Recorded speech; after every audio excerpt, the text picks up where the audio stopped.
They share a set of values, and that set of values includes supporting collective bargaining as a public good, thinking all workers should have living wages and good benefits, thinking that workers should have employment security, and thinking that workers should have freedom from discrimination. So it's a pretty simple set of values, but it's very profound, especially in our society the way it is right now. So we were asked to support the laborers in this hearing, and the more I learn about these situations, the angrier I get that workers have to work in conditions where they really have no security. So I really want to salute the workers who are going to testify today, because it takes courage to stand up and tell your stories in public, and it really does make a huge difference. So thank you.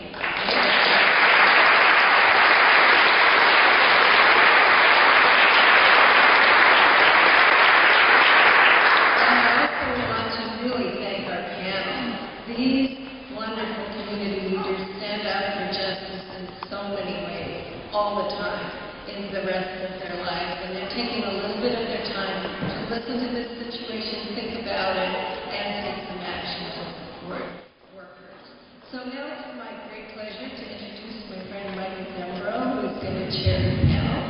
Michael is the state representative for District 45, and he fights for workers in the legislature. But he's also been fighting for workers for many, many years as president of the Portland Community College Faculty Federation, 16 years in that job, and as an instructor at Portland Community College here in North Portland. So thank you so much, Michael, for doing this, and I'll turn it over to you.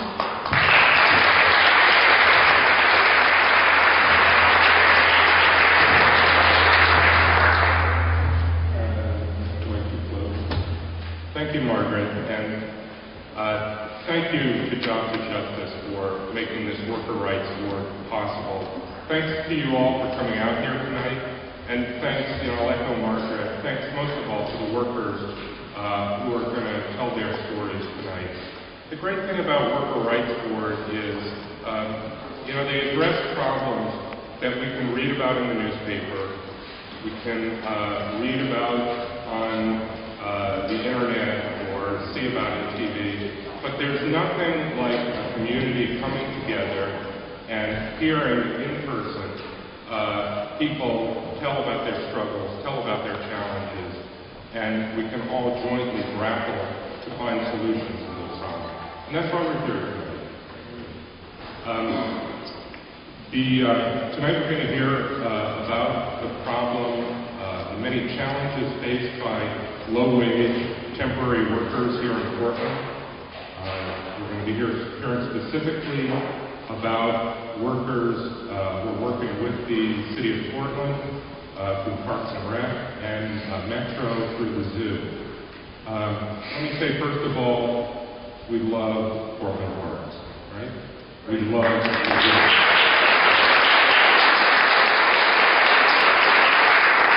To give you my own credit, my kids were lifeguards and pool managers when they were in high school and college. They worked at the zoo. My son was a counselor at the insect zoo, and my daughter at some other part of the zoo. It was a great way for them to spend their summer and to serve in that way. But those are not the workers we're talking about tonight. We're talking about workers for whom this is their ongoing livelihood.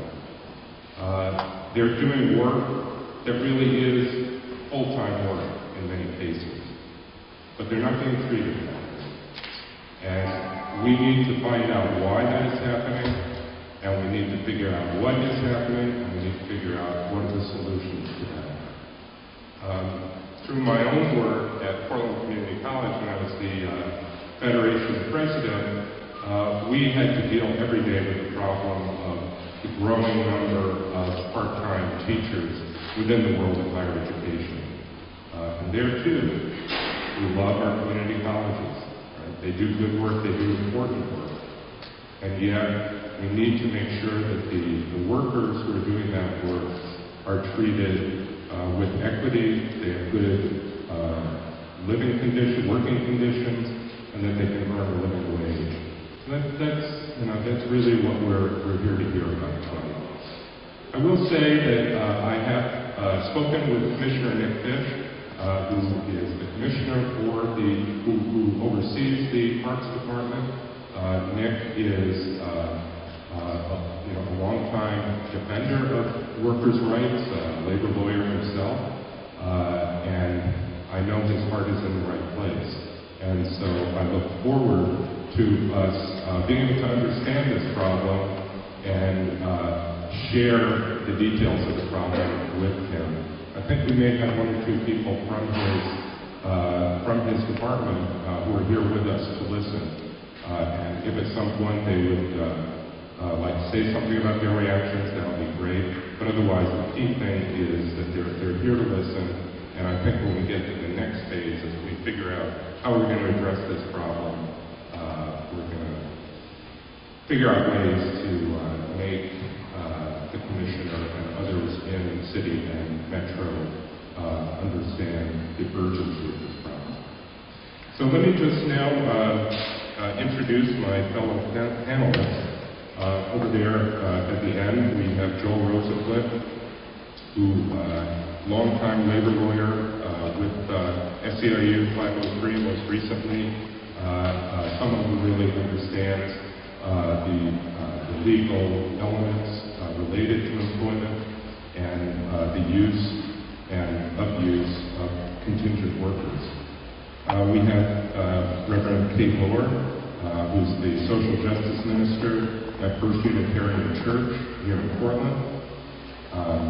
We have Dr. Veronica Dujon, who's professor of sociology and associate dean at Portland State University, teaches sociology and a number of issues related to workers, globalization, etc. To my left, Francisco Lopez, who's executive director of that great organization, CAUSA, which advocates for immigrant workers and all sorts of workers here in Oregon. And to his left, finally, Reverend Dr. David Wheeler, who's senior pastor at the First Baptist Church of Portland. We will, the format that we'll be following is that people will come up in panels, and the panelists, this group, will listen to what they have to say along with everyone else, and then do some questions and answers of them to make sure that we fully understand the issue and their situation, and then we'll move on to the succeeding panel. You should all have the program here, and that will guide us through the evening. So let's begin then with our first panel, which is going to be representatives from Labor's 483, who are going to give us a background to the issues with temporary workers, seasonal workers here in Portland. And then we'll hear from Dr. Mary King, economist and wonderful activist from Portland State University.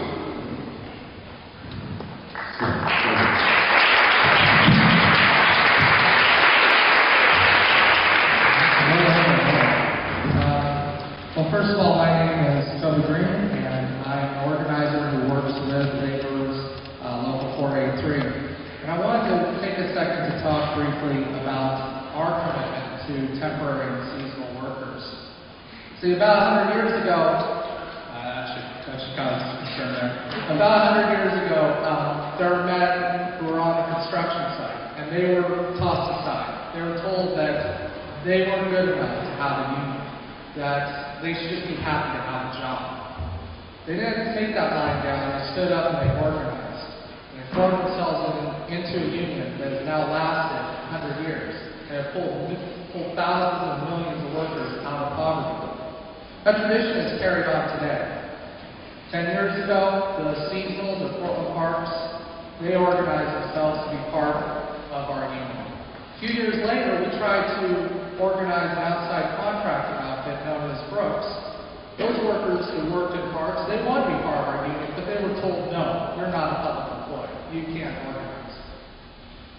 Recently, many of you out here tonight, you've participated in fighting for Portland's future, fighting a budget campaign that saved jobs, that stood up and said, you know what, we want a city that invests in maintenance, that doesn't neglect our community. And this, in addition, we have tried to do everything possible to bring in the workers.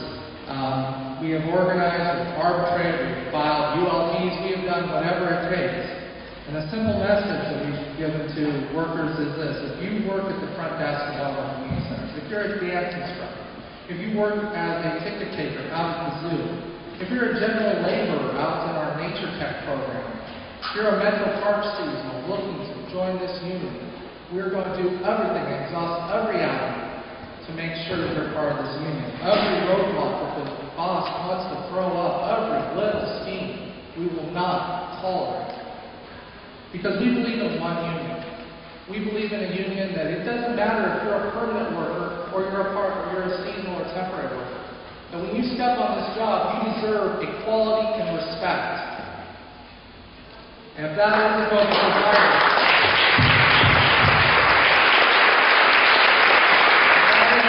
providing, then we won't quit. Because there is no off-season for work. There's no off-season for the bills. The cost of living in today's economy since 2008, when the economy went belly up and it turned these jobs into jobs of survival. The question now is, what does the community want? Does the community want a vision of austerity where we balance our budgets, our public employers balance the budgets on the backs of workers who are desperate and need to work? Or do they want to fully fund these programs, find answers, tax the rich, do everything possible to have fairness? I want to come back just for a second to that vision that we were talking about. In my hand is a union card. This card should mean a ticket out poverty. This card should mean family wages and benefits. So if you're a public employer and you have questions about what the union's up to, it's up to making sure that the promise of this card and all the people who hold cards like this is fulfilled. Thank you.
Okay, let me know if I've blessed you out.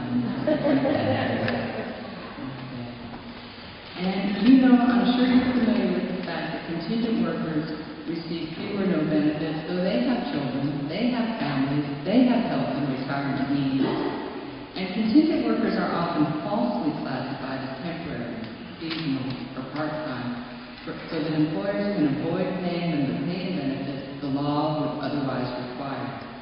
So the upshot is that people can work for years, going on and off the books, so that employers can maintain the legal fiction that their permanent workers all get the protections we mandated nationally decades ago. Over 100 years ago, supporters of basic labor standards described low-wage employers as high cost because they pushed costs of running their businesses onto their surrounding community, acting as parasites really on the rest of society. Wages aren't just a cost of production. They're the basis of livelihood for individuals, families, and communities. And if employers do not pay the full value of an employee's contribution, if they do not create a real livelihood for their employees, the rest of the community has to provide it through family networks, public services, and charities. Beatrice and Sidney Webb described this. In 1897, the previous speaker was just talking about 100 years ago. We've been talking about this way too long. They said if employers in a particular trade are able to take such advantage of their work people as to hire them for wages actually insufficient to maintain them in average health, that trade is clearly obtaining a supply of the labor force which it does not pay for. It's drawing on the capital stock of the nation and draining away the vital energy of the community. If an employer doesn't pay wages and provide benefits adequate for a decent livelihood, then the rest of us, the rest of the community, has to pay. We have to pay for health care through our emergency rooms and public clinics if employees don't have benefits.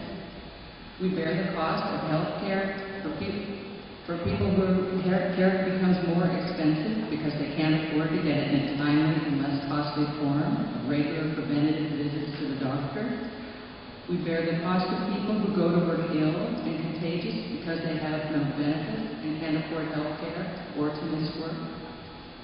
We bear the cost of people who send their kids to school when the kids are ill because they can't afford health care or to miss work to care for their kids. We bear the myriad of costs of poverty in the form of schools that have to cope with kids who are hungry, kids who are under stress from bad living conditions, kids whose parents are permanently stressed because they can't make ends meet, and in the form of providing social services and staff in the jails that results from raising kids on too little. Now the irony tonight is that some of the low-wage but high-cost employment that drags down our local economy here in Portland is funded by our own tax dollars. We're talking about our own city of Portland and our own regional government, Metro, both of which pride themselves on leading the way in sustainability and the quality of life. But low wages and poor benefits cannot be the basis for sustainable cities. A few years ago, Eco Northwest conducted a study showing the increase in temporary employees in particular departments in the city of Portland, especially Parks and Rec. And the data that I saw in that study goes only up through 2008, but I know the conditions still exist. I know it personally. We just lost the very capable, very efficient and outgoing grandmother who sat at the desk during the early morning hours at the community center where I swim because she hit the ceiling of the hours that she was allowed. So she's been replaced. She's gone. Linda's gone. And all of her knowledge and all of the relationships that she had with people, a big part of what the community in that community center have gone with her. Now we miss her. We need somebody here first thing in the morning. The most recent numbers that I've seen from the city show that there are over 3,500 casual workers out of a workforce of 9,000. That's more than a third. That's huge. That means we are relying on people constantly and calling them temporary. That's just not the case. And I found a prime example for myself last night. I went on the Parks and Rec website. The city would currently like to hire a part-time preschool teacher with no benefits. This teacher should have a college degree or 4 to 6 years of experience. This teacher should be ready to work multiple short shifts in the middle of the day with multiple age groups and should commit to the entire school year. This teacher will be paid $12 an hour with no benefits at all. And you know what else? I mean, I haven't even mentioned this person is supposed to develop curriculum about sustainability. I don't know how. For multiple age groups and almost certainly on unpaid time. You know they're not going to pay $12 an hour while that teacher is developing a curriculum. No, that's only while they're in class. This is not sustainable. You also know how many germs preschool teachers are exposed to. Kids catch every bug there is until they have their immunity. And those teachers are in there changing diapers and helping kids with toileting. This is not sustainable to do that with no benefits. It's not the basis for a sustainable community. And it should be against the law if it was practiced by the private sector. And it should be unthinkable that this is our local government. Our city and our regional governments represent our best efforts to create livable communities for ourselves. This is us. The labor practices of our local governments are tremendously influential on the local labor market because they're big employers locally. They set the bar that other people will have to meet. And they embody our collective expression of what is right livelihood and proper employment practices. We cannot have local governments that claim to be promoting living wage work and sustainability on the one hand through its economic development policies and not be a responsible employer on the other. It doesn't work. Thank you.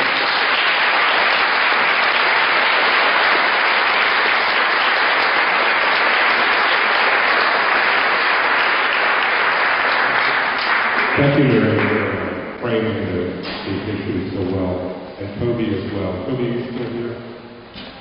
Yeah. Panelists, do you have questions of Toby or Mary?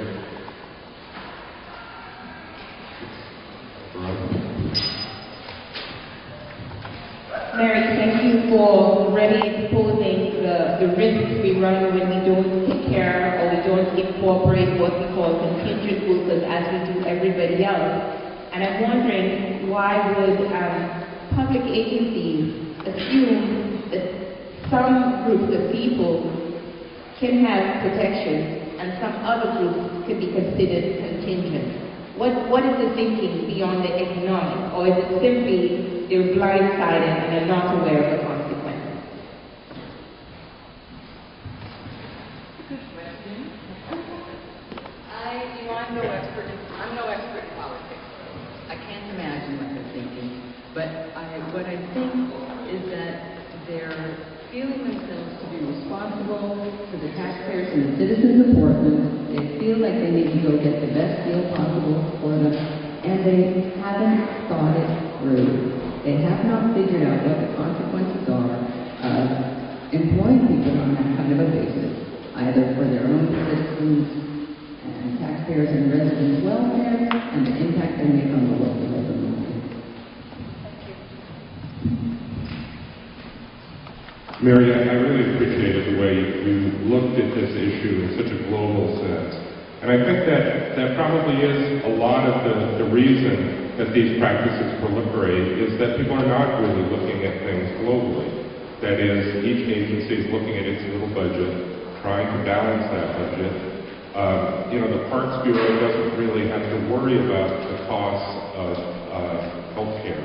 The costs that arrive when workers have to go to the emergency room. That's not their issue. It's somebody else's issue. But this is our concern globally, right? And so as a public entity, it's something we all should be thinking about.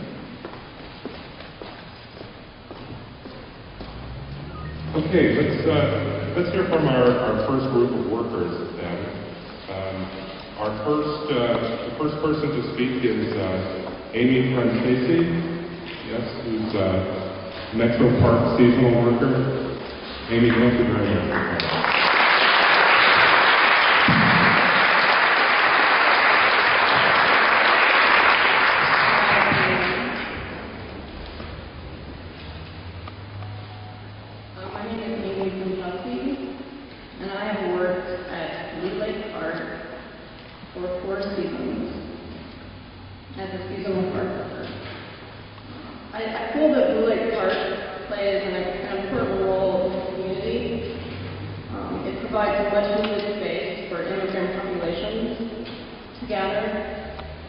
I started in 2008 as a seasonal park worker, making minimum wage.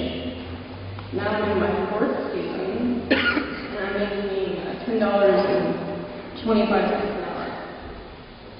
I receive no health benefits, and there's also no secure job security that I will be able to return to my position in the next season.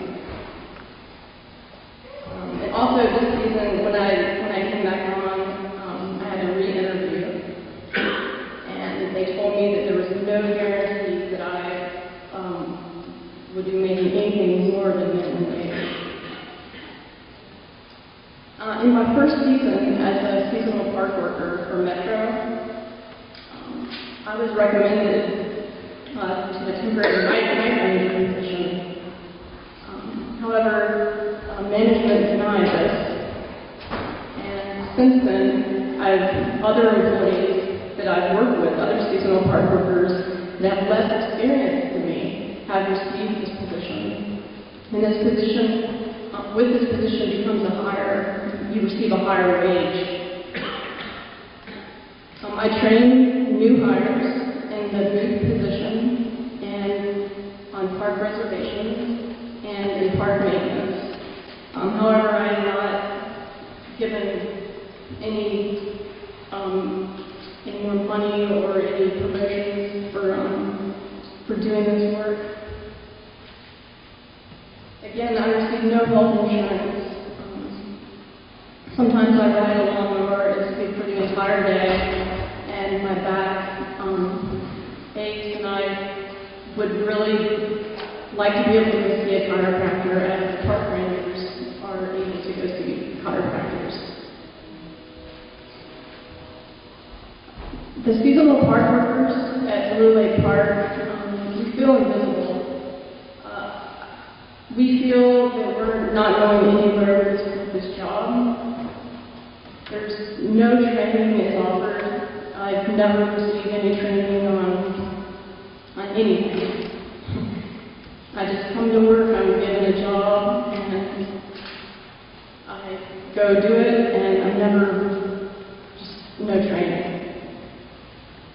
I've never had an exit interview. My boss has never met with me about my work. I've head started several projects at Blue Lake Park. I've spearheaded one particular project.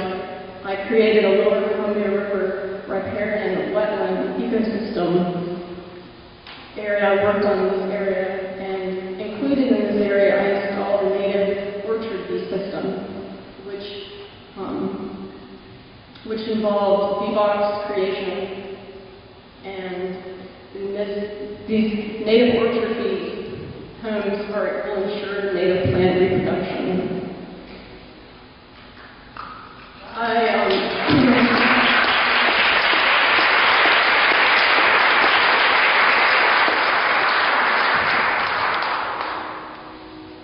didn't miss a day of the season. Still no guarantee of returning next season. They never called me to see if I'm going to come back. They never asked me.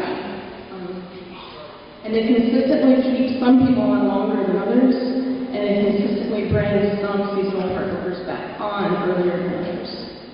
I feel discriminated against. I was working as a seasonal park worker originally when I was pursuing my bachelor's of science in architecture. I did receive this degree, but I have been unable to pursue my master's in architecture because I did not make enough money in this position. I've continually applied for other positions with Metro, where I'd be making more money. I have not been able to get a position with health benefits or making more money within this organization. I feel like it's not just me. I feel like by not investing in us, Metro is losing some fantastic people.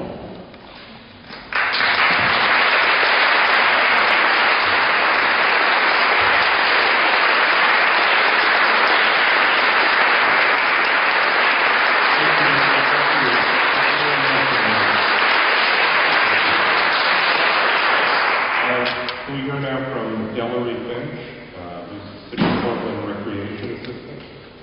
Thank you very much.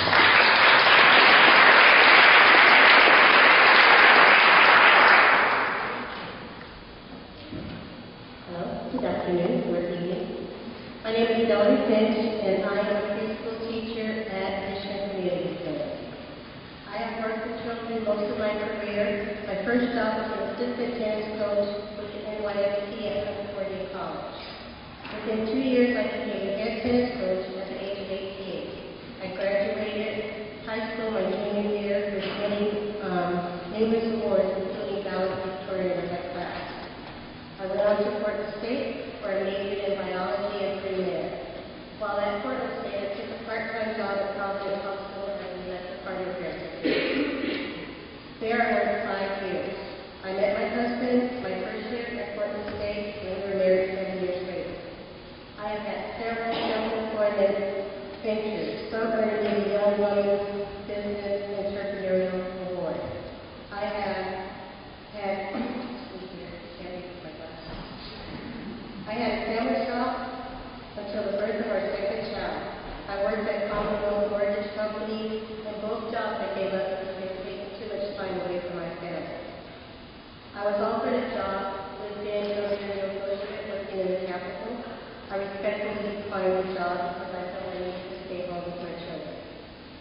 I started working at Mission Community Center as a arts and crafts person in 1990. I quickly became the jack of all trades. I worked the front desk, I worked rentals, I worked children's cooking class, and the wood shop class.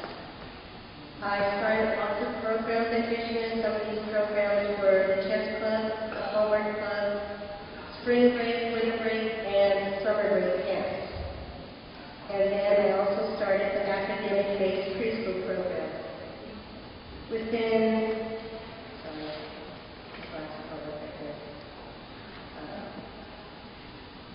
after the birth of our fourth child, 15 years after our youngest one, I took off work at Mission to stay home with our daughter. I came back 7 years later. When I came back, most of the programs that I had started were no longer in existence. The preschool program that I started was down to 2 days a week and on the verge of closing. Within a year, I had built the program back up to 5 days a week, full classes with a waiting list.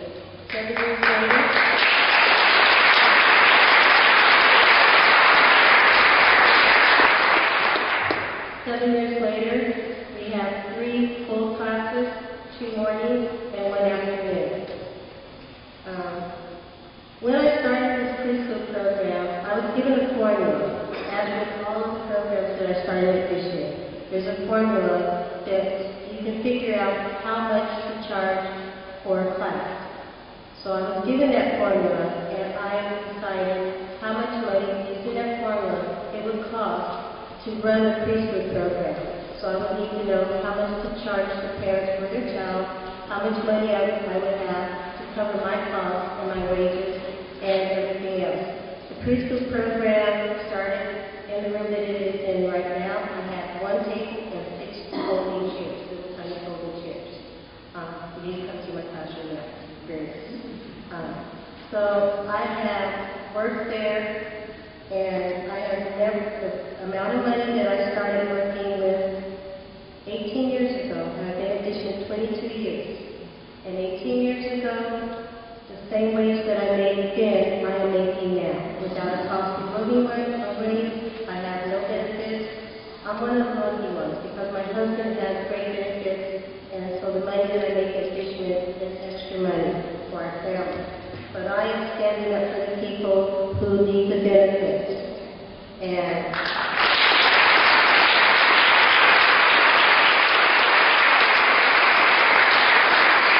as basic employees, we are entitled to have sick time, holiday time, vacation time, and job security. Thank you for your time.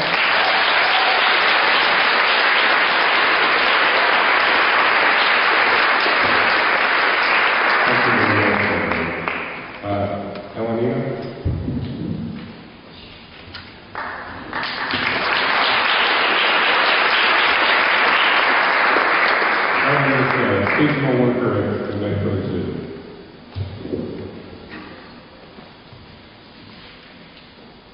Well, I wish to thank the panel and the audience for hearing testimony from temporary and seasonal workers today. I am submitting my comments to the panel in writing, because I don't have time to go through all of it.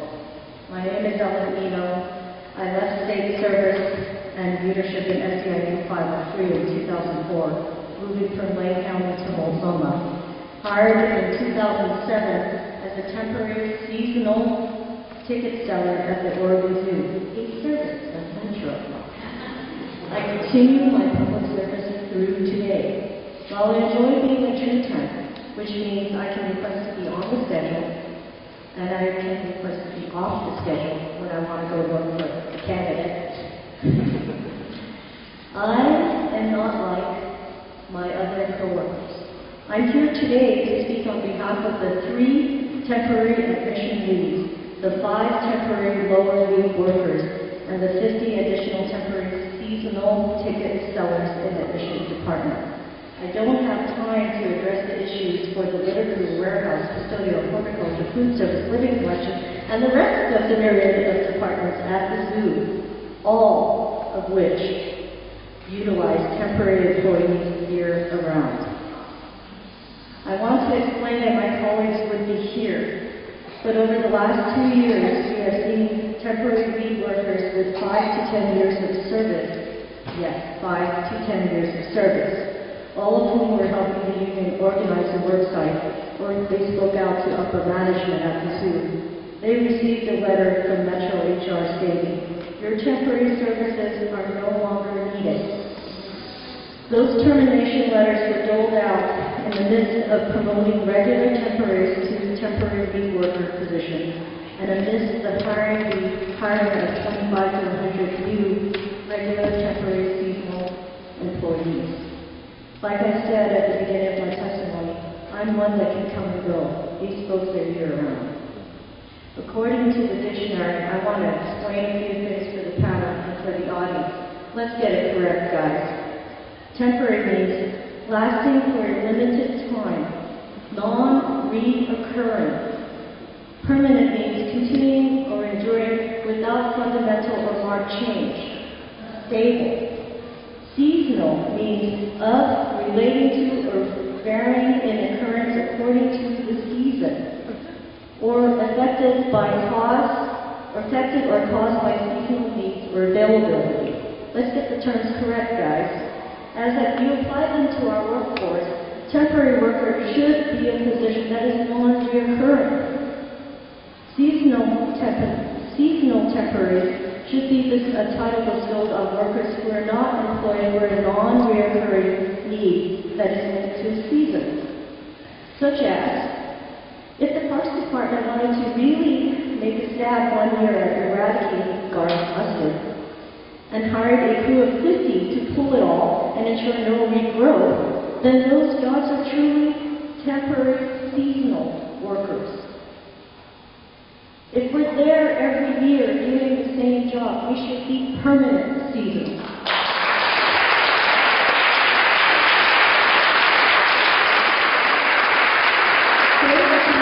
A permanent employee at the Oregon Zoo gets paid sick, vacation, holiday, gets paid health insurance, paid bereavement leave, a parking space, and a TriMet pass. What do us temps get? We now get unpaid bereavement leave, and I can tell you a story about a lead worker whose daughter died and was threatened to be fired because she was not at work for 2 weeks. They gave her 2 weeks or the letter, come back. We get a parking pass, which means we have the license to troll for parking with the public. What we don't get is insurance. And I'm here to push the point that the lead temporary workers are supposed to be able to train and effectively give feedback to the management about the other coworkers. What they say can cause our termination. The receptionist in our department, we used to have 2 permanent workers in the admissions department. 1 full-time, 1 part-time. They retired. We only have 1 full-time receptionist. In our department, that means we're open 364 days a year of the 365. We need 4 people to open up the zoo to the public. You can't tell me that needing 4 people every day of the year that we're open, that you can't make a permanent staff, and there is an argument. So that's my question.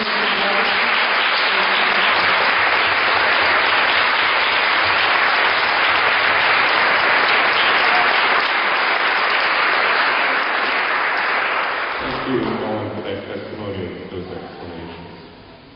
Next is Ariel Whitaker, also with Metro, but she's a planning and sustainability season. Thank you.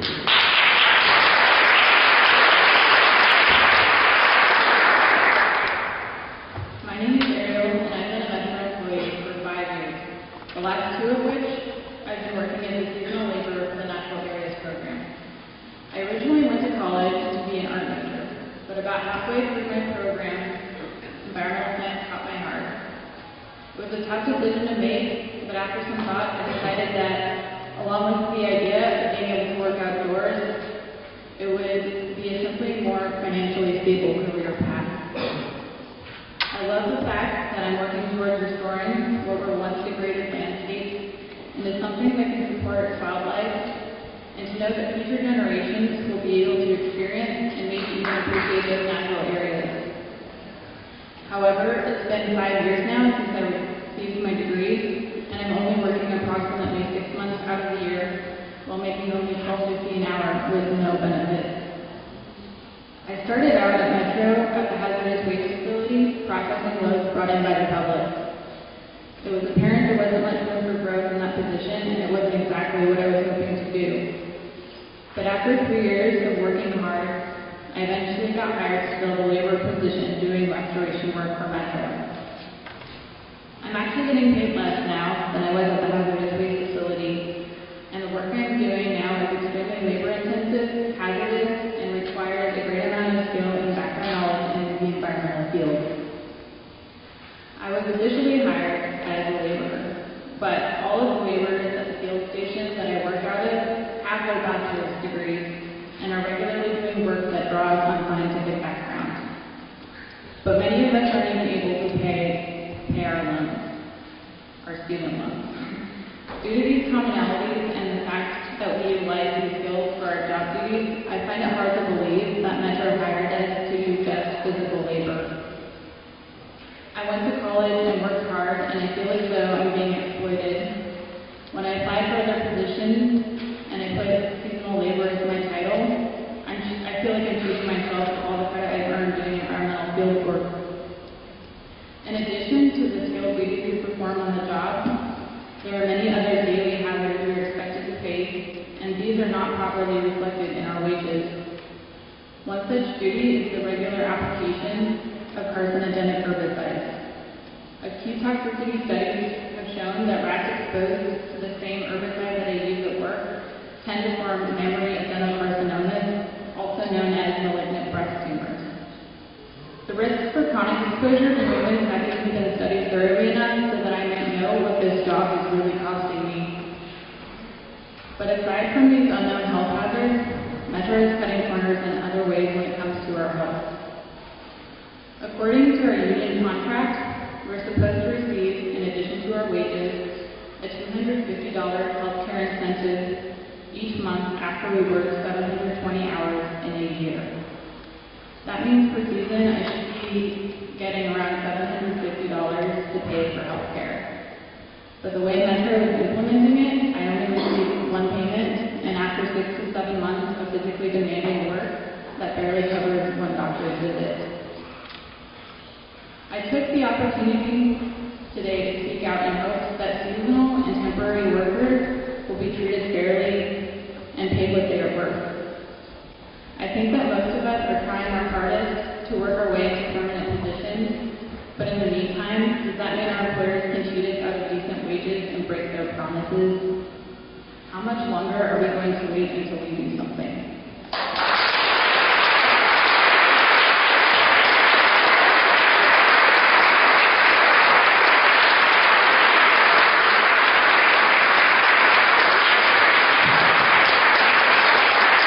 Thank you very much. Panelists, we have time for a couple of questions. Okay.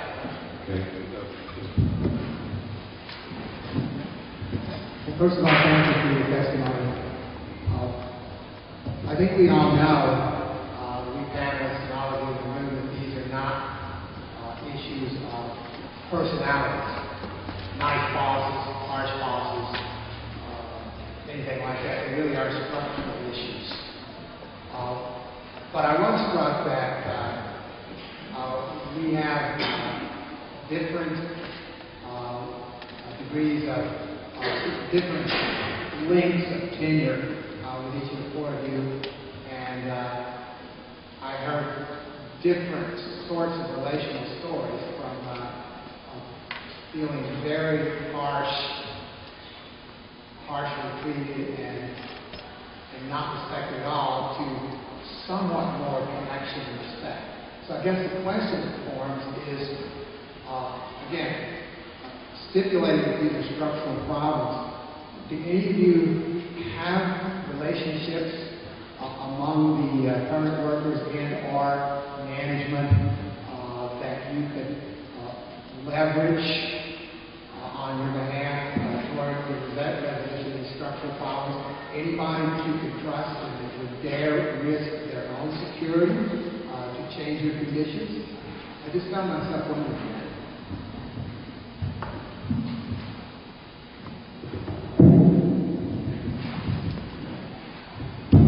In my recent testimony, if you refer to item 20 and 21, I talk about two situations at the zoo. One employee, we're a family at the zoo.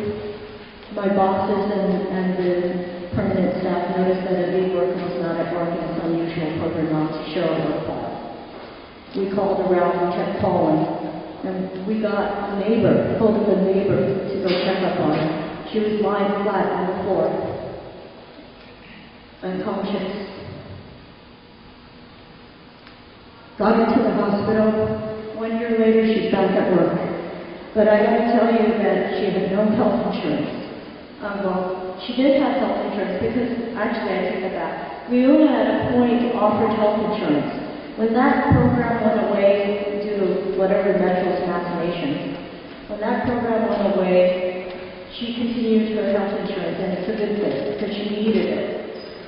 She was in a coma for several months, went through physical therapy, finally released from the hospital where she could finally swallow liquids and breathe on her own. It took another 8 months to get her back into the work site. She's technically not cleared to go back to work with full duties as a lower lead worker, but told by Metro HR, not by our immediate supervisors, we are family at the zoo, by Metro HR, that if she did not resume her full duties, she can go find other work. It's Metro that we are fighting, not our immediate supervisors.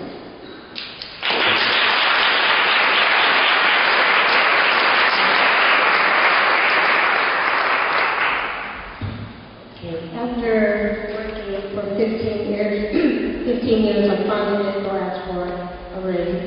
And I went to our building supervisor and I asked her for a raise. I was told that in order to get a raise, I would have to raise the price of my preschool program.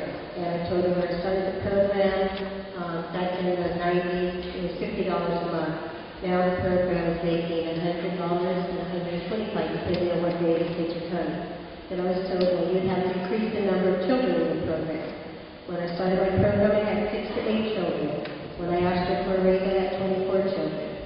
And so then I was told that there's a freeze on wages, and so I couldn't get a raise because of that.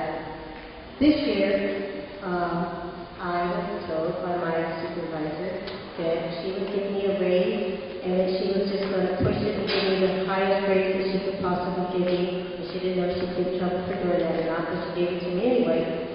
After 15 years or 18 years of being a preschool teacher, I get 75 cents an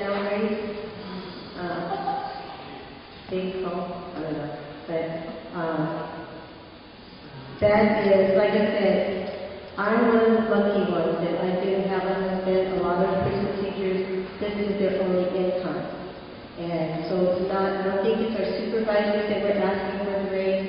I think it's the city of Portland that has capped the amount of money that we're able to raise. And so that, you know, I work all kinds of hours, in the night, 1 to 2 o'clock in the morning, researching academic, age-appropriate academic things for my children to do, and finding field trips for them to go on, and spending time in classes. My time is 20 hours a week. I would go so far as to say I might put in 45 hours a week doing things in my preschool. I love my job, otherwise I would not be there. That's why I'm there, because I love what I do.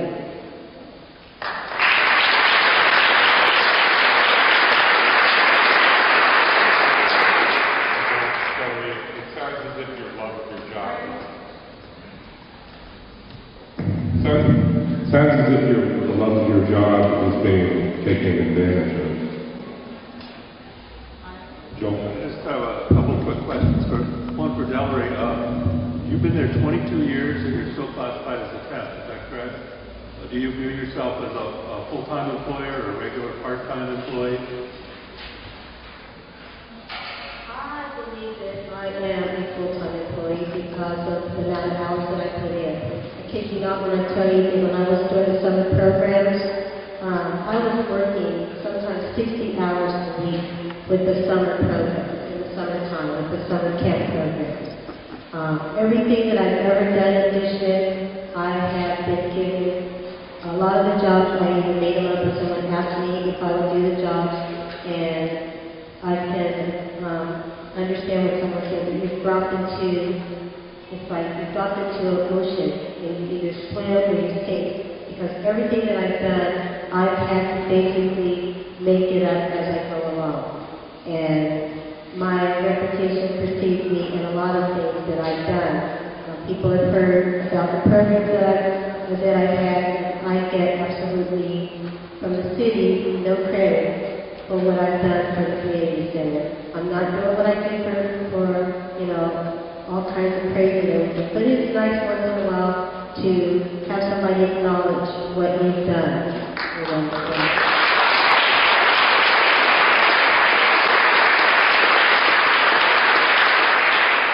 This is a question, I don't think this is... Yes. Okay. This is a question for Ariel and I guess for Amy. Ariel, you said you work with hazardous conditions. I was wondering if you've been adequately trained and if the regular employees have been adequately trained. And also, Amy, you said that you had no training. I was wondering whether you also work with chemicals and with pesticides. I didn't quite hear you. Did you ask if I had proper training with them? Proper training and whether the regular employees also have been trained. I would say that I do. I was required to get a pesticide applicator's license for my job, so they did train me how to handle chemicals and apply them. And Amy, did she leave? Oh, okay. Okay, thank you. All right, let's move on to our next 5 workers. And we'll start with Jason Epton with the City of Portland. And that's the big thing.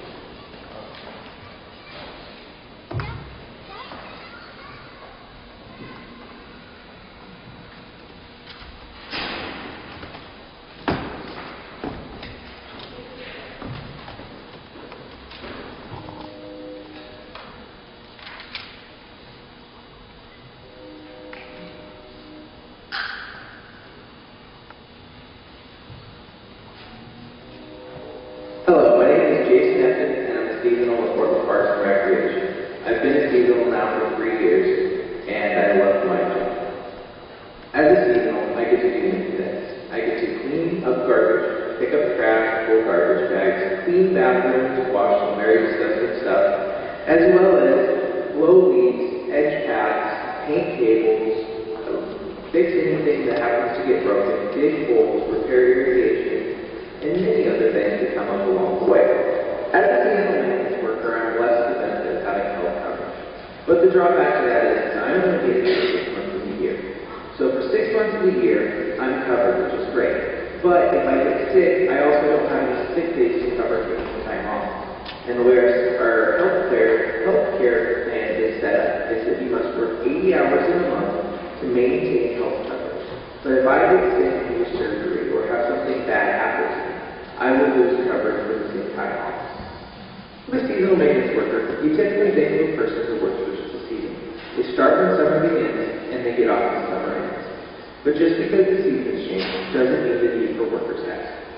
We have some seasonals in the city of Portland who will start in March and work through September, while others will start in June and work through November. We even have a couple that work year-round but only part-time. Because it's a seasonal, we're only allotted to have 1,400 hours of work per year. And when our hours run out, we get fired. Then the following season comes and we have to reapply with the hopes that we will get brought back. But there is no certainty that that will actually happen. Because with no right to recall, we don't have the right to the job. We get tossed back in the pool with everybody else and have to fight for a job again. The reason why I'm here today is I'm fighting for a just cause.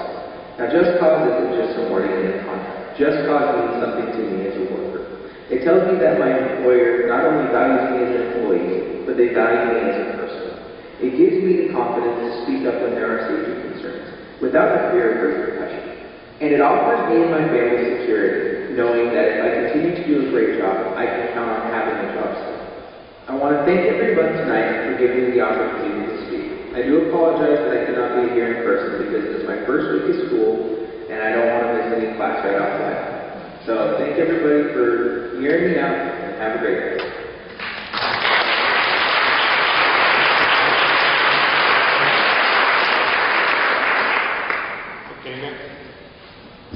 Next up, Crystal Thomas from the City of Portland.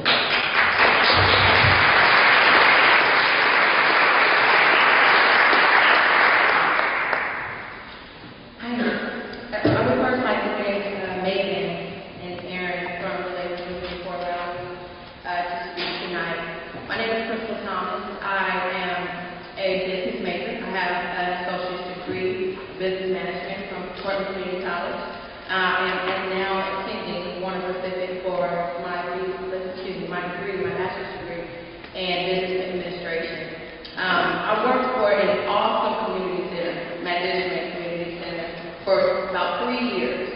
Growing up in Portland with community centers such as this one and Management, the youth were given opportunities for things such as positive recreation, resourceful relationships, and a sense of belonging.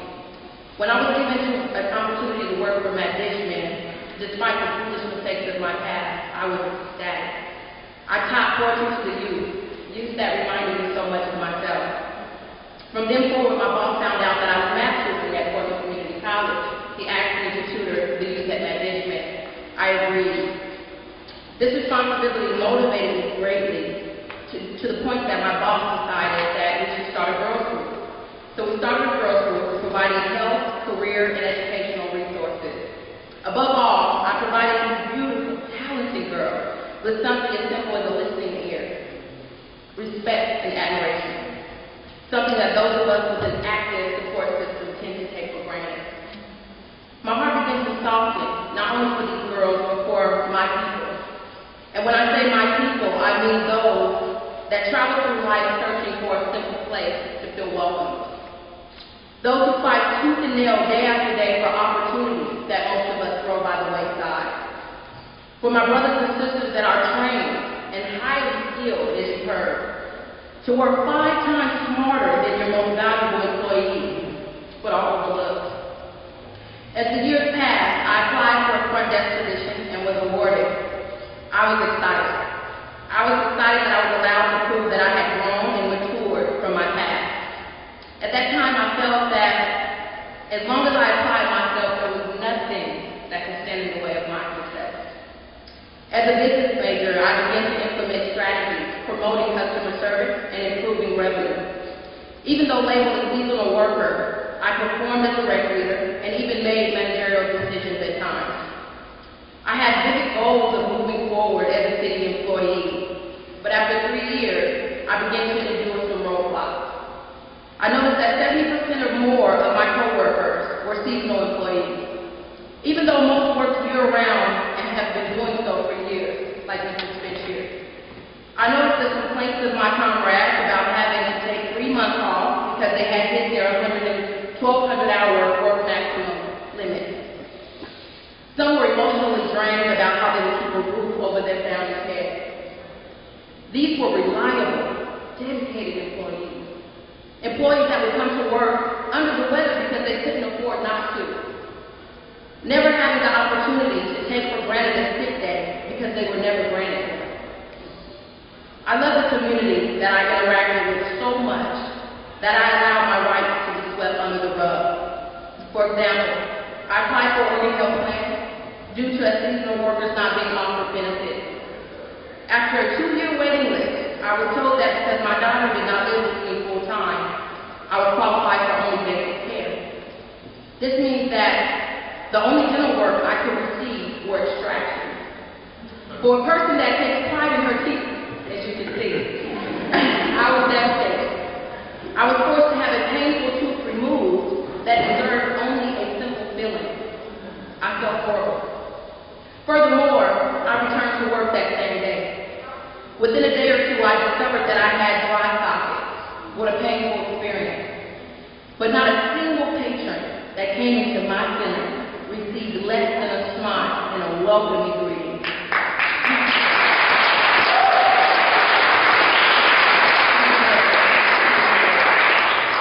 At the time, I thought I was proving to myself that I had an awesome work ethic. But now, wisdom tells me that I was accepting an unethical environment.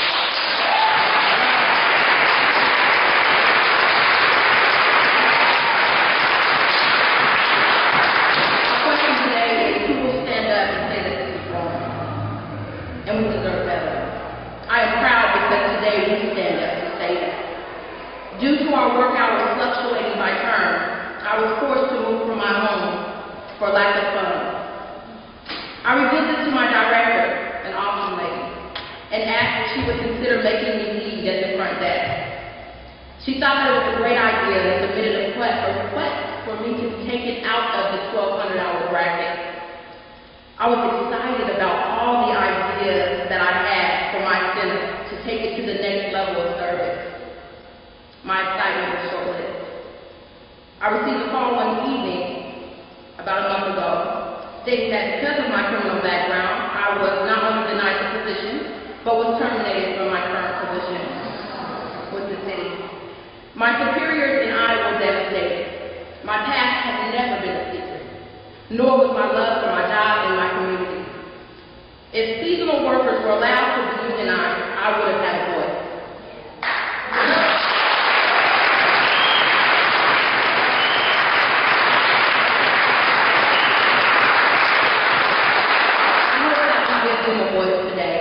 That we make them aware of their rights, which should be the same for all. In closing, my motive here today is to bring awareness. I want the best for the family that I left behind at this time. And the family that stands before me today. I want the seasonal workers of this nation to know that without a doubt, someone cares about their struggle and that they are not alone.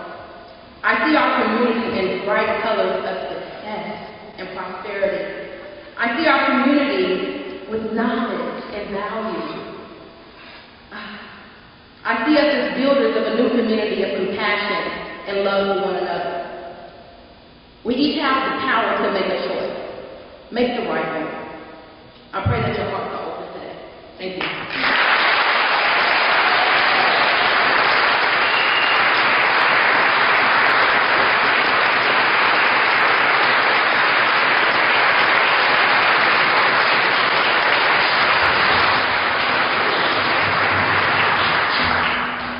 Thank you very much.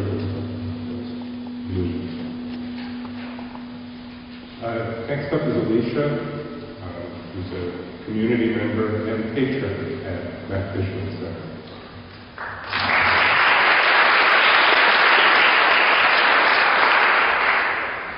Good evening. My name is Alicia Whitehead,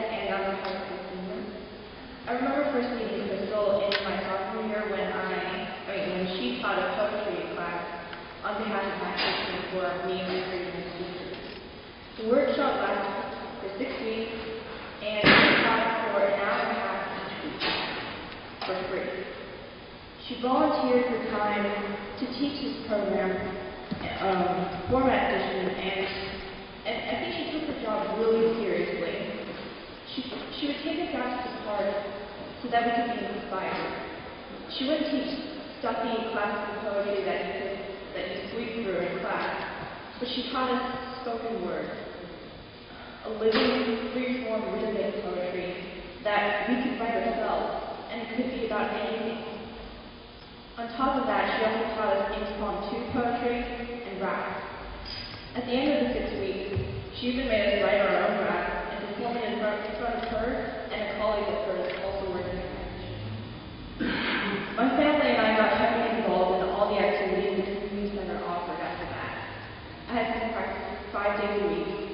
My mom did yoga, and my 3 younger sisters did all sorts of dance. And this is what my mom said. After a miserable, tiring, sweaty workout, it was great to come out of class to see Crystal, to see her smiling face and her outgoing chilliness. And Crystal seemed to know everybody at the community center. She knew everybody by name, and if you were new there, she was just as helpful and outgoing as the first day I met her. When I heard that she was treated as a casual employee, I couldn't believe it. She was serious about her job, and she was the best dresser on you. More importantly, she put her heart and her life, her ideas into the community center, so that it could really be a community center. Not just an old building so that you can do yoga in. When I think of Magician, I don't think of an old gentleman who constructed it a long time ago. I think of a living, breathing crystal. She was a role model for all the other employees, as well as a role model for myself and my 3 younger sisters. And I bet a lot of other people on top of that. So I speak for me, myself, my 3 younger sisters, and all the members of the community, that she's the ideal person to have at the front of the community center, being the face of the community center, and the face that you want to see when you step into the community center. And it would be great if she would be recognized and given the full job security of a full-time worker. She definitely deserves it. Plus, it's time for the community to give back to people.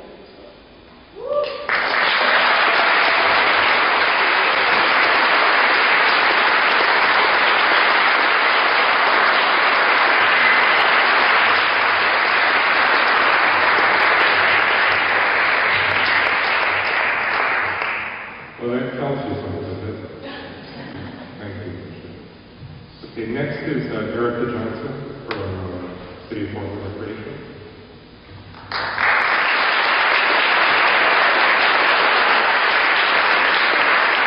I'm very honored to be here tonight. Thank you for asking me, Toby, and Megan, Erica. My name is Erica Johnson. I'm from Seaside, Oregon. And at the age of 5, I started dancing, and by the time I was 10, I knew that I wanted to dance. I started teaching when I was 15. And unfortunately, by the time I went off to start my career, I had a lot of injuries by that time. I went to college, breaking my ankle the first year, landing me home, all depressed. I didn't know what to do. It wasn't until 7 years ago I got my life back on track and moved to Portland to land myself with the best career I could ask for, teaching dance and fitness for Portland Parks and Recreation. I started sharing my love of dance with kids and adults by teaching. I found it very rewarding and was very happy. I was responsible of 11 classes at Mascot for the Senior Rights Department and 32 classes at Laura First Dance Studio. I was considered a full-time teacher. I was able to share my passion and knowledge with everyone, both young and old. Although I was happy, I was confused about my situation working for the parks and not being able to stay on as a city employee. I started employed part-time, and when I built my classes and reputation up, I was over a so-called limited amount. Since I wasn't a permanent employee, I had to take 60 days off to transition into a temporary staffing agency to continue. Confused and broke, I started asking questions to find out that to be able to work for the city, you had to have an important title and a permanent position. I guess teachers are not one of them. Important titles.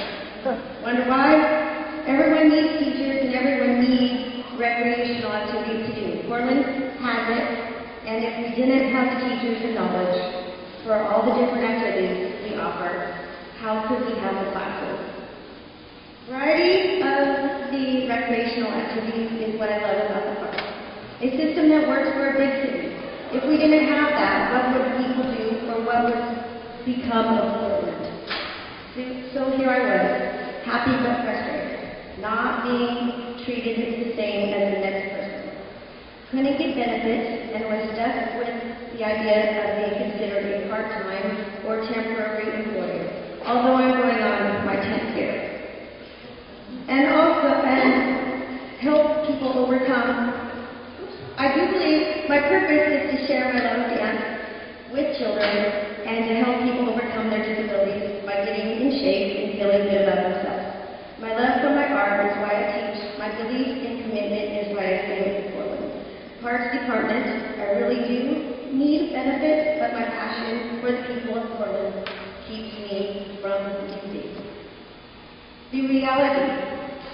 Dancing and dancers are hard on their bodies. About 2 to 3 years ago, I was diagnosed with osteoarthritis, chronic pain syndrome, bursitis, tendinitis, which made me get depression, anxiety, and PTSD. Wow. No benefits. I couldn't go a day without pain. Didn't know what to do. Didn't know what else was out there for me. No benefits, no extra savings. I obviously had no experience in anything except dancing. Thank God for the vocational rehab department. I looked into it, I filled out papers, I got accepted, and let it rest because I was starting to feel better and I was able to control the pain and still work full time. On March 15th, my fiance and I were in a horrible accident. I broke 3 ribs, I had soft tissue damage in my chest, and I have permanent damage in my left hip. I was out flat for 6 weeks.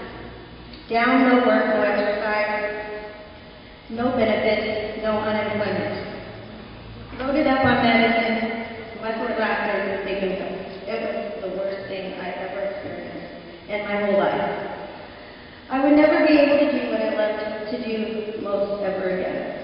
Wasn't able to go back full time, and that was really heartbreaking for me. I wanted to share you a story about teachers. I've been very fortunate to have experienced a lot, and what I've seen in life. I feel very fulfilled in my work as a teacher. I'll never forget working with an autistic girl, 8 years old, named Grace. She was doing horribly at school and at home, very disruptive and always in trouble or sent to the principal's office. Her mother didn't know what else to do, so she came to me and told me about the situation, and I said I'll try and see what I can do to help. Long story short, after a full term, it was about 10 weeks, Grace was listening better, of course this was in dance, listening better, focused, and not getting into trouble at home or at school. I was amazed and couldn't believe my ears. What I was hearing, dance equals discipline. It's very important. Well, here I am today, still with no benefits. Took months to get off of all the pain meds. I survived the opiates and the withdrawals. Trying to cope with the thought of having to change careers and try to find a job with benefits for my future, but wanting to stay with the city at the same time. Very stressful. I'm a new student at a community skills plus, learning a new career, bookkeeping and accounting. Very hard to sit down for that long. Thank God for vocational rehabilitation. I hope to be teaching part-time for the Portland Parks Department still in the future, and the city, maybe counting and bookkeeping. I believe teachers are very needed in today's society. Some think otherwise. We need to be recognized and treated fairly. I'm very dedicated to my work, and I've always been a hard worker. I want to work for the city, but obviously I can't because I would have to go down in hours and wouldn't be able to afford to live. Hopefully someday things will change. Someone will listen. Obviously, I'm not the only one out there in this position. I'm just wanting to share my story. So thank you, and please always remember that everyone in this world has a purpose, and all of the purposes are as important as the next.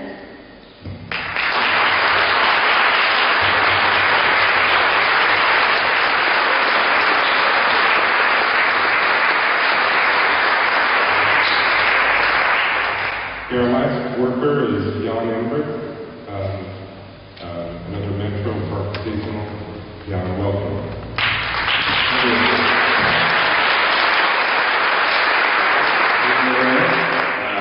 So excited to thank the Workers' Right Board panel and everyone for joining us tonight, and Josh Specialist for helping put this all together for 43.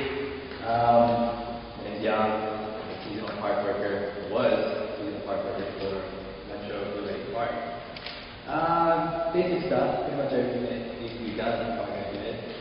Help enforce park rules, ensure safety of the park patrons, use various tools for structure, maintain park landscape trails, control the park with golf carts, pulling trash, push transport materials, and the elderly or handicapped. While doing so, we would engage the public in some instances to help moms find runaway babies or find kids, or help kids find their parents. Never good. Pretty good.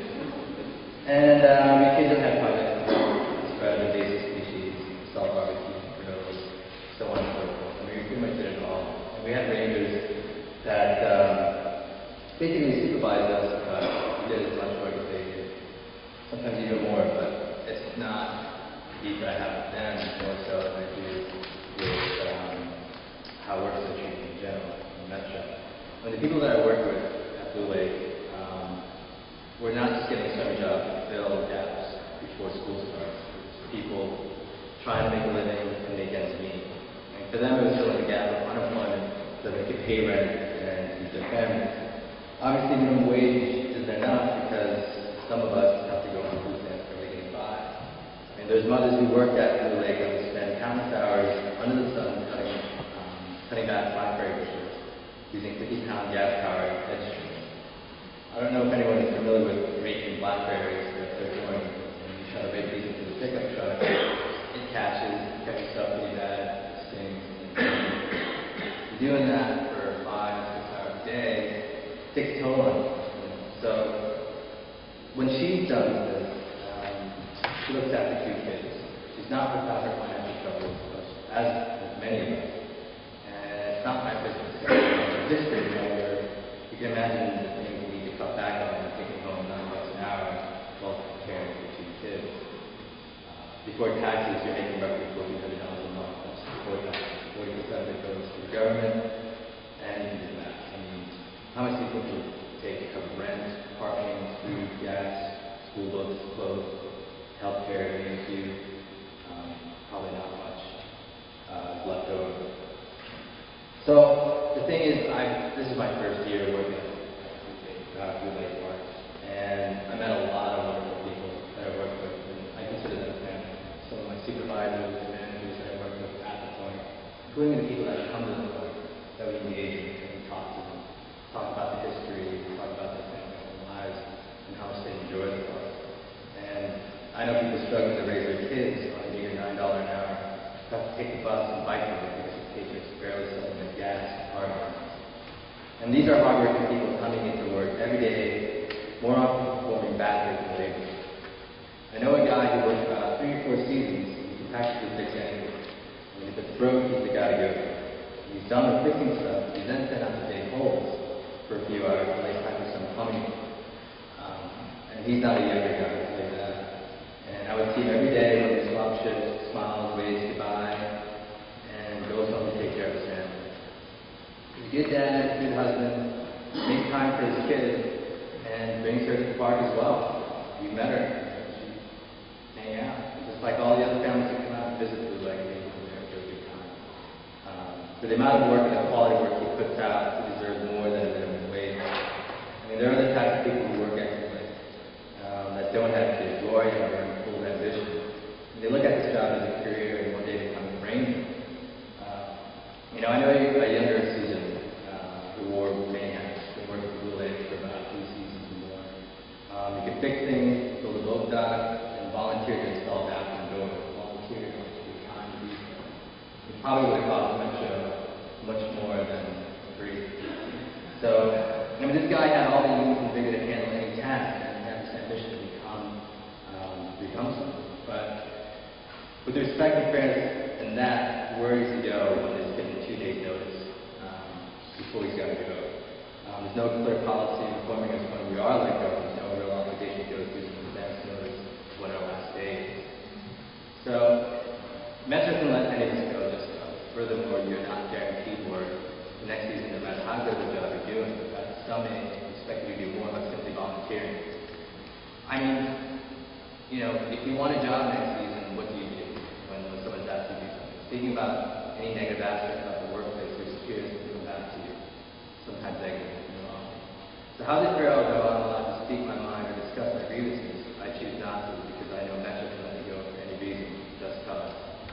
I can't negotiate wage increases when Metro holds all the cards. I say something about unsafe work conditions, or refuse to do it if there's another seasonal worker out there willing to perform the task because he or she is afraid to stay, or saying no. There are plenty of reasons why the seasons of Blue Lake are organizing, but foremost, they're pretty basic, like livable wages, permanent work, or contract for season work, return year after year, with some benefits for the guests. All that we're asking for is for a little respect, fairness, and some job security. The people who work at Metro, I bet it sounds like a lot, but in the long run, we're talking about quality work by hardworking people. According to Metro's website, Metro works with communities, businesses, and residents to create a vibrant, sustainable region for all. Low-wage temporary jobs are unsustainable. I hope that the issues we discussed tonight make its way to Metro that influences changes made to improve the lives of temporary workers, and that Metro truly commits to working with the communities and creating a vibrant, sustainable region for us all. Thank you very much.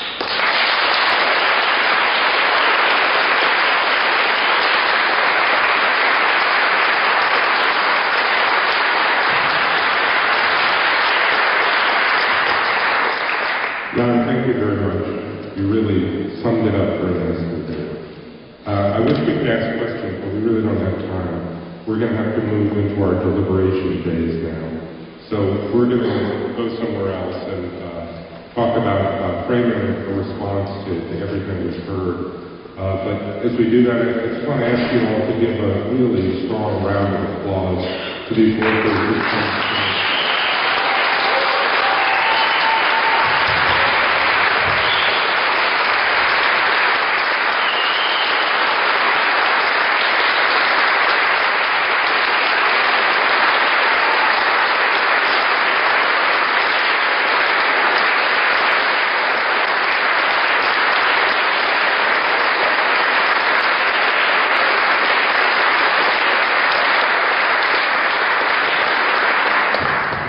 And while we're gone, you're going to hear some very important information about different organizing campaigns that are going on and activities to address problems like this all throughout our communities. And be sure to stick around because we're going to come back and the panelists are going to respond to the questions.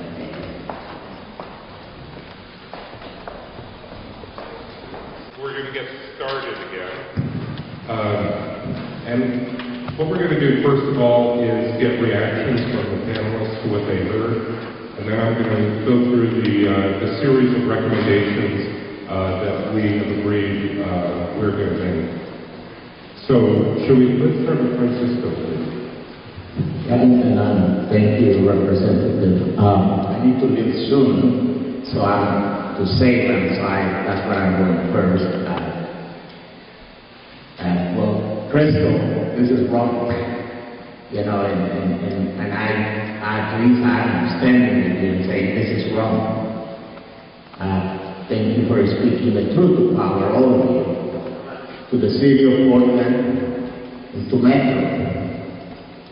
You know, my mother tells me all the time, all the good deeds that you have done in the past are meaningless if you let an injustice stand today. Well, Commissioner Menkesh, all your good deeds for the city of Portland are meaningless if you let these city workers live in an environment of injustice today.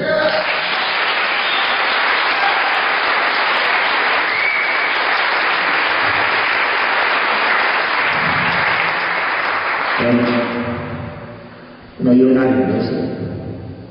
You're very busy. It will be difficult for me tomorrow or coming days to go to the zoo with my 2 boys and think about this, that there is a dark cloud over the zoo. It will be difficult for me to enjoy the city of Portland parks when I see there is a dark cloud over the city of Portland parks. This is wrong. And not just wrong, it's unjust. You see, you cannot take, brag about their values, justice, and environment, sustainability. You cannot give basic workers' rights for citizens. Not today, as this is totally wrong.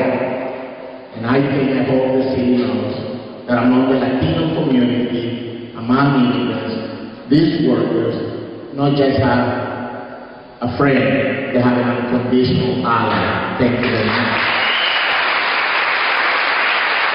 And I'm sorry I wish you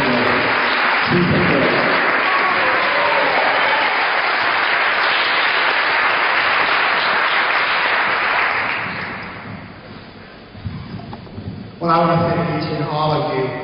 Thank you. You are courageous and you are articulate. And I would echo the thought that, let me put it this way. I feel some shame for my city and for my community because I moved to Portland 6 years ago, and one of the first things I saw was the white trucks with the roses on the doors. The motto, the city works. And Portland does have a national reputation for progressive and all of that. But I'm ashamed for my city, and I thank you for your courage and being so articulate. I want to say just very briefly, the question I asked previously, I understand from the 2 respondents, of course there are kind, considerate, permanent colleagues among whom you work and supervisors for whom you report. But you,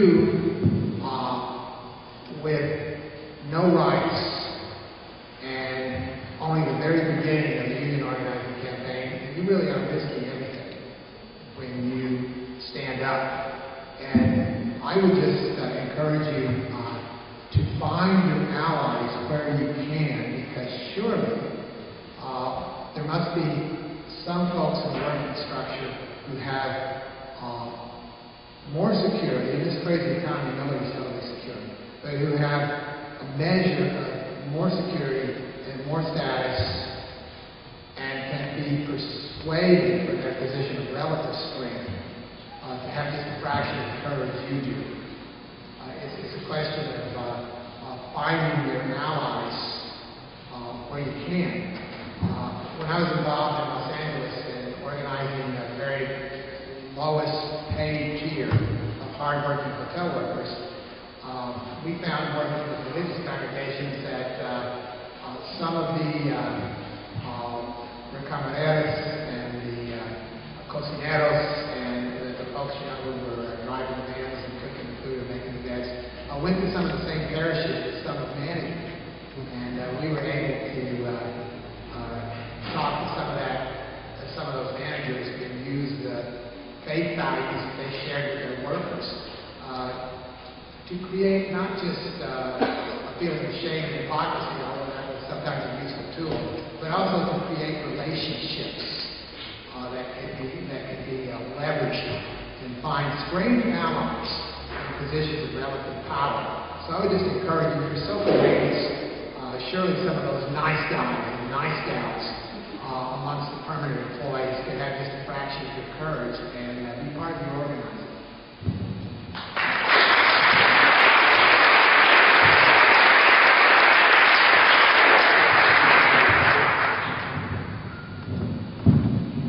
I want to express my profound sense of gratitude and respect for the testimony we heard this evening, people who were courageous enough to share their stories with us in a community such as this one. I think it's when we organize as we have tonight and we make connections and we hear people's personal experiences that we can really draw support from each other.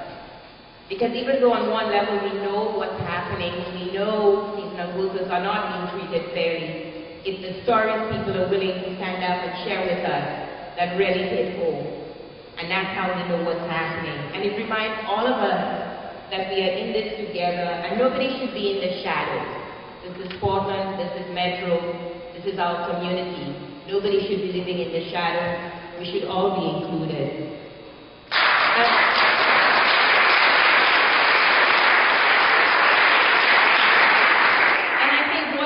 We also know we are Metro, we are the city.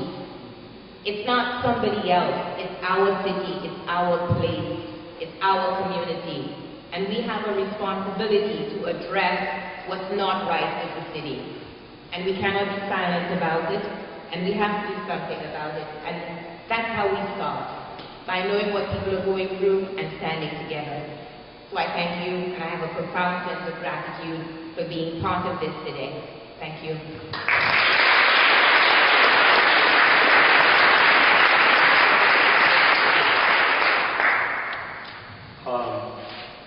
It was a very dramatic testimony. I was very impressed. I was struck by how temps are so often misclassified as temporary employees. That we have Delary, who's been working for 22 years as a temporary employee. I don't know, it's a long time to be temporary.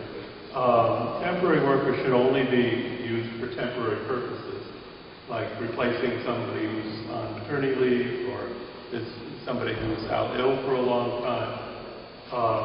They should really only be used for emergency, non-recurring, or short-term needs. And if they're used on a regular basis, they're misclassified. They may be regular part-time workers, they may be seasonal workers, or even full-time regular workers. But they're being called temps and subjected to hours limitations. And if they're regular part-time workers or for full-time regular workers, they belong in the bargaining. The other point I'd like to make is I was struck by the testimony. Some of the witnesses seemed to have good morale, but there were others who did not. And we don't hear from the other temps who've given up or gone on to other things. I'm sure morale is a problem. And I think that employers and employees can benefit from collective bargaining for temporary employees.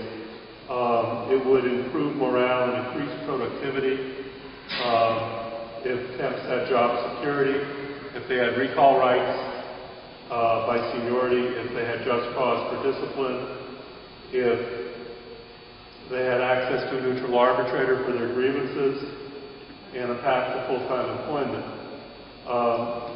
The city or metro thereby gains a more reliable, secure, experienced workforce. They're more committed to the job. They have more regular attendance. They have less turnover. And for the employers, there's less cost of training new workers. So the employer will also, if there is collective bargaining, learn from the employees about their concerns and then can respond to them. in collective bargaining, and it really can benefit the employees and the employers if the employees are organized. And I wish you well in that endeavor.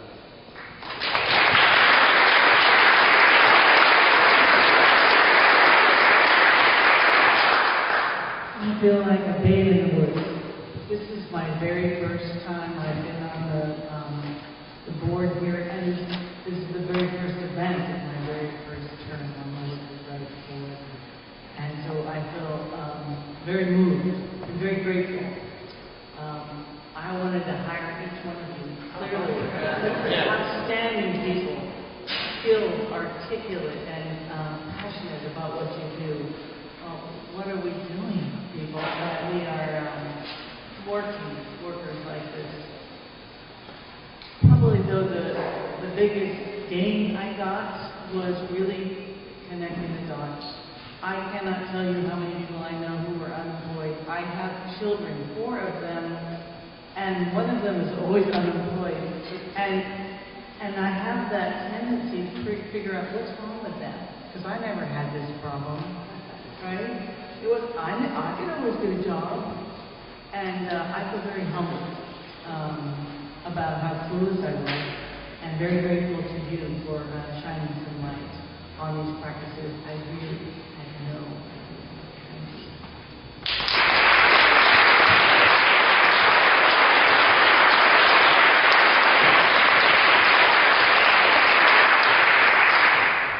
Thank you, colleagues. And I'd like to just make 2 statements and then go into the recommendations. First of all, I too, following up on what Kate just said, am so struck by the fact that these workers are people who want to work. They want to do good work.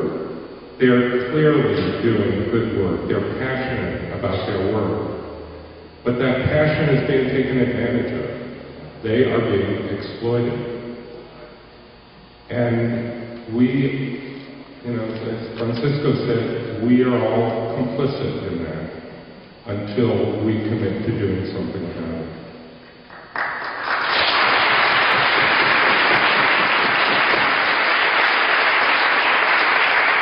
Part of the problem that we face is that valuable public services like our parks, and let me just sidetrack and say, the work that is being done in our community centers is so vital to the success of our children, right? Our schools are really important. We need to be investing in our schools. But our schools are just one piece of what's going to make our kids successful in life. These are vital public services, but because of our dysfunctional tax system in this state, they're not being adequately funded. And so we need to commit to doing that, to making a change so that we have a revenue system that is more equitable, that is fair, and that gives us the resources that we need. And as a legislator, I am committed to that, and I look to all of you to join me in that effort.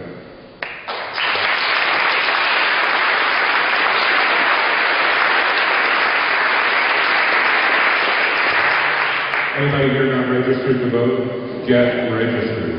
Vote. Vote the right way. So, based on those reactions, the Workers' Rights Board is going to recommend the following sets of action.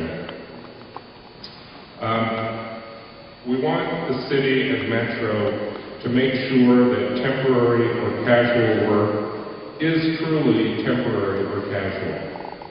We've heard too many of these workers, in fact all of the workers, are being misclassified, and work that is being called temporary in order to avoid paying benefits is not temporary at all. The same with seasonal, the same with contracted. These workers need to be properly classified. We need the city and Metro to maintain basic community standards for directly hired temporary workers and for contracted temporary workers. These standards should include equal rights and protections for temporary and permanent workers alike.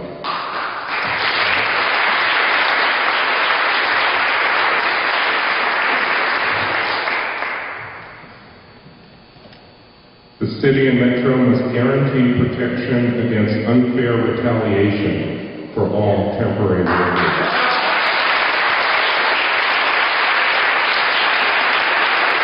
These workers need just cause, and until they have that contracted right, they need to be protected from retaliation. For workers who are organizing, we recommend a commitment on the part of the city and Metro to neutrality during union organizing.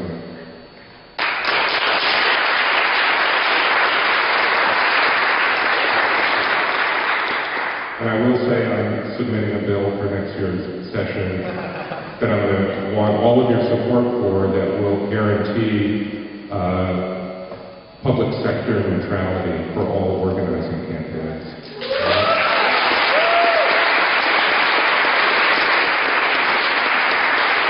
Our tax dollars should not be used to pay for workers being barred from having their legitimate union rights.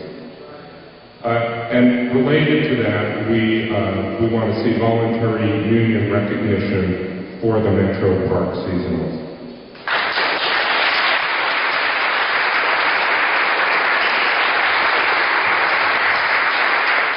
Union contracts for seasonal and temporary workers should include just cause protection, seniority rights to recall, access to grievance procedure and arbitration, and path to full employment.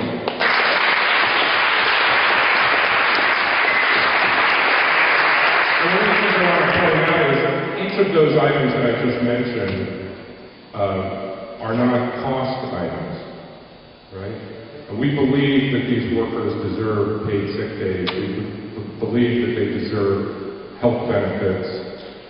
We believe that they deserve to be on a salary schedule that increases after 18 years. That increases regularly. We believe in that. But it's not just about money. We know that these agencies are underfunded. But aside from that, there are things that the agencies can be doing to treat these workers with justice, and we insist on that.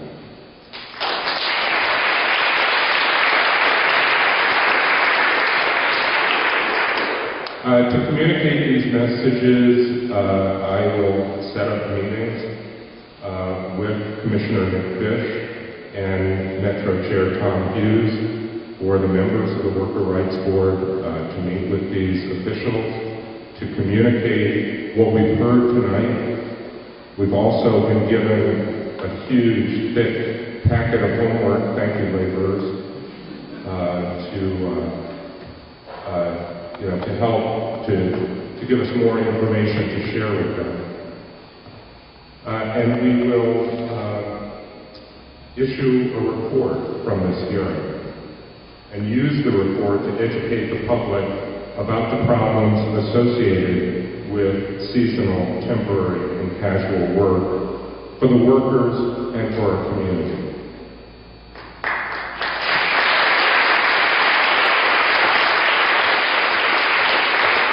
Finally, let me add that we're calling on our laborers, brothers and sisters, to work with their full-time union workers to bring them into a relationship of solidarity and support, full solidarity and support with these temporary and seasonal workers.